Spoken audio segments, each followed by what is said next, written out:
Abdul Sahir jarumin da muka dakatar na shekara 2 za mu gurfanar da shi a gaban alkali domin ya ƙara kare kansa ga tuhume-tuhume kuma ya girbi abin da ya shuka.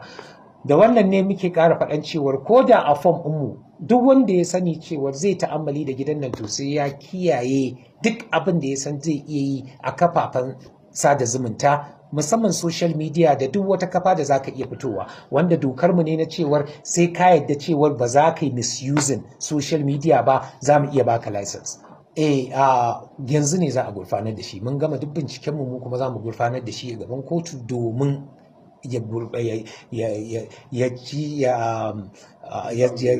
ya girba abin da ya shuka na irin ƙorafe-ƙorafen da ake bamu. Kuma na faɗi wannan don ya zama izina ne ga 'yan baya na cewa duk mai sha'awar yin irin wannan abubuwan rashin jin daɗi da cin mutunci ga addini da yarenmu da